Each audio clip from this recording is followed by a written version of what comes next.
I focused on I-95 highway and the views off of it. My program statement was to improve the city of Bridgeport through the I-95 corridor.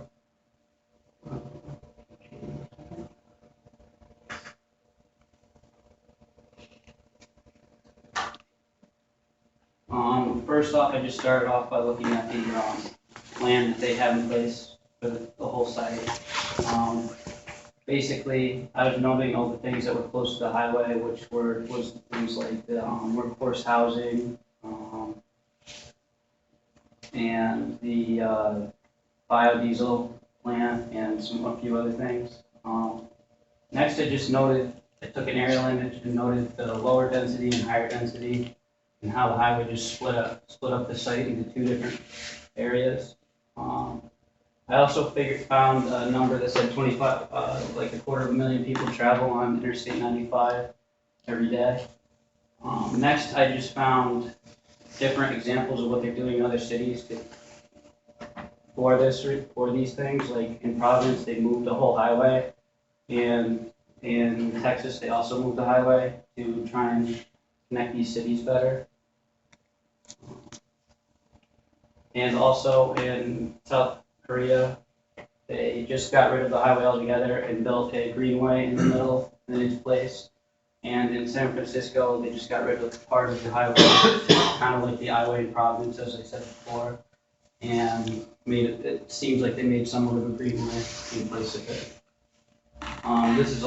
These are really costly, would not ever be done in Bridgeport. The Alaskan Way in Seattle,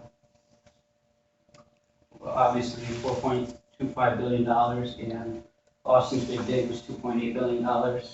All of these things I didn't think were feasible for Bridgeport, but that was just what has been being done. Next, I went into the Lynch analysis, which is paths, nodes, districts, landmarks, and edges for the whole site. This is just showing what the Lynch analysis is.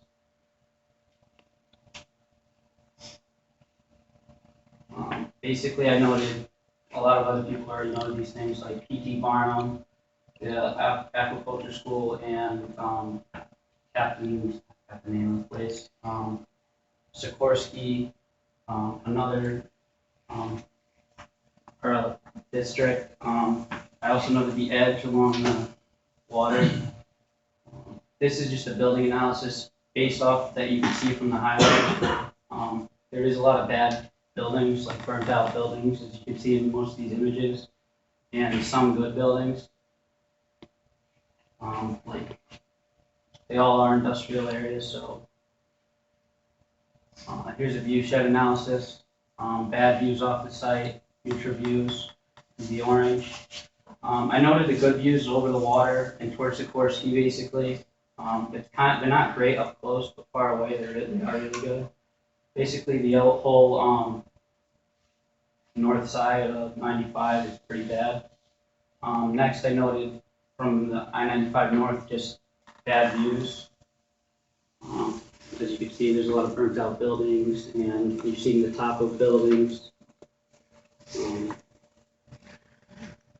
Then bad views from the south. There's also there's more burnt out buildings on the south side than the north side.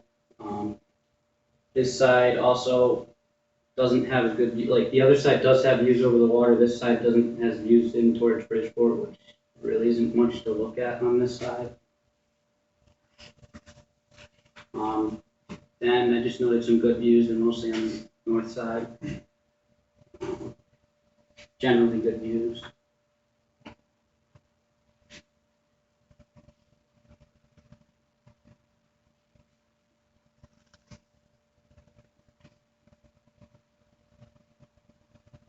This is my diagrammatic master plan, so after that I came up with it. I wanted to build these structures over the highway, which were wind turbines, which you'll see in a minute. I also wanted to build a sound barrier across the highway to block views and to block the sound in the new green workforce housing. I wanted to create connections under the highway to bring it down towards the water, which is also, you can see here. Here's the sound barrier with solar panels attached. Here's the those structures. I redesigned the old worn out building here. I built a new building in place of the other worn out building, and they have a plan in place for the green workforce housing. These are my sections based off of all the way down here. This is just a section of this new parking garage they want to build, which I wanted to make a green roof that you can walk out on and you can view out over the site, right over the top of the highway. I wanted to do this design to bring you through the site, to bring you through under the highway, and just that's something better to look at. I also made, this is those structures that were over the highway, the wind turbine structures with a welcome sign, which would be at each entrance to the highway. And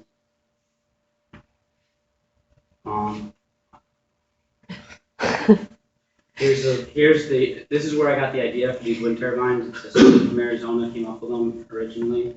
I just modified them slightly to hold the sign and made them actually a little closer to the ground. He pushed them. Looks like he made them a lot higher than I did. I made them a little bit lower. And here's just a blown up view of the sign and the sound barrier structure with the solar panels. Chris did say this probably would never get done because of DOT, but the DOT probably wouldn't allow it. But I don't know what they have to do to make it work. This is just examples of using solar along the highway. I basically took this idea and modified it because that doesn't look great. I wanted to make it look better than that. I was originally going to do this, but I kind of didn't really have time, didn't really get into thinking about the solar arches over the highway.